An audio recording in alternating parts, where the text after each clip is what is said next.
And we're joined now by Emily Boyle for the press review. And Emily, you are starting us off with the latest coverage of the Ebola outbreak in Africa.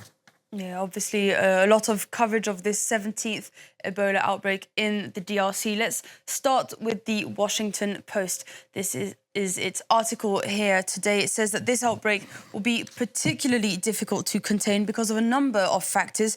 A fast-moving epidemic in a conflict-ridden region involving a strain with no approved vaccine at a moment where health infrastructure has been weakened by funding cuts and political upheaval.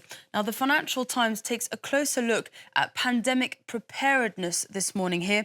The article says that aid cuts and quotes the US hostility to the concept of global public health is a danger to us all. The article explains that the outbreak probably actually started in March but went undetected because early warning systems are struggling to keep up since they have had to adjust to lower levels of funding, which fell by a record of 23% last year.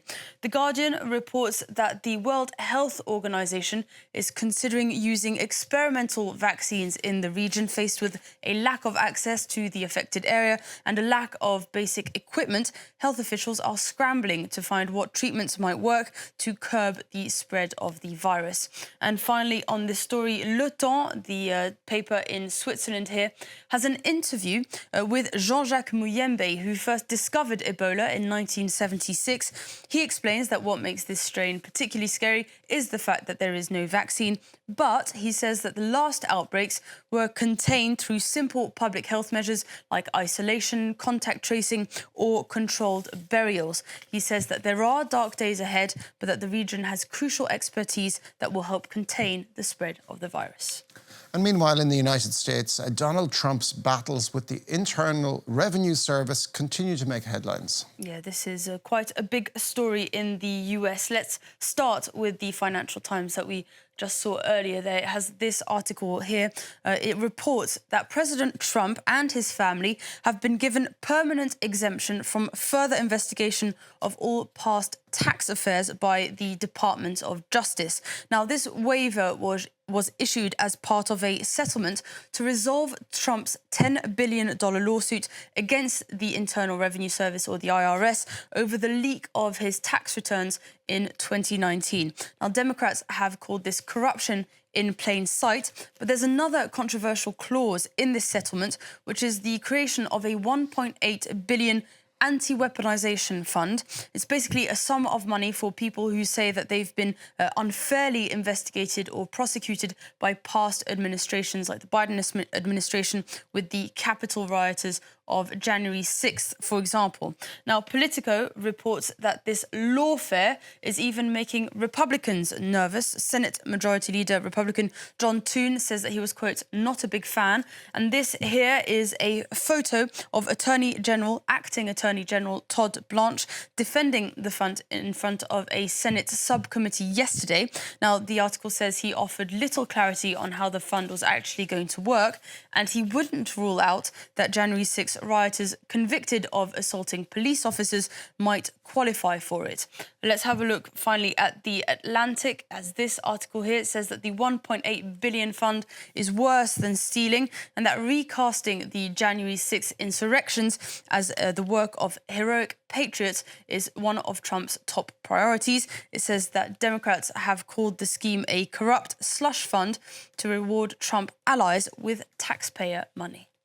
And staying in the US, the New York Times has a long read about preparations for the World Cup this summer. Yeah, a World Cup under the supervision of Andrew Giuliani, the son of Rudy Giuliani, the former mayor of New York, also known for his role in Borat 2. His son, Andrew, is the executive director of the White House task force on the FIFA World Cup 2026. Now, the paper explains that the war in Iran, recent tensions between democratic host cities and the Trump administration will make his job extremely difficult, but that if he gets it right, it could be a, quote, profile-raising success that would codify his status as a MAGA warrior in high standing and also potentially fuel future presidential ambitions. And pending the World Cup next month, there's still plenty of football action to get through, particularly in the UK. Yes, plenty of football action, especially last night. Let's have a look at the British papers and the Telegraph here. Arsenal are finally Premier League champions. Now, the Golden Gunners watched from their training ground as Manchester City drew with Bournemouth 1-1 last night, meaning that Arsenal went 4 points clear at the top of the table, meaning they were untouchable and therefore won the Premier League. This was their reaction after the final whistle. They're watching from a distance. The Daily Express says that there was never any drought that they were going to win, even if there was for 22 years. But Mikel Arteta and his squad finally cracked the Premier League code. The Guardian says that it was the trust that Arsenal put in Arteta here, the gamble they took on the rookie coach that finally paid off.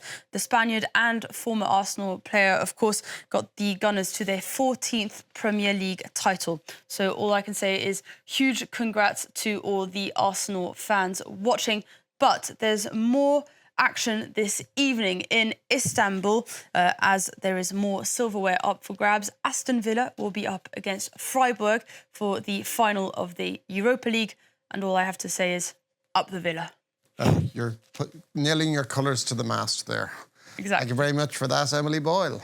And that's all we have time for now. Do stay with us for more news coming up on France 24.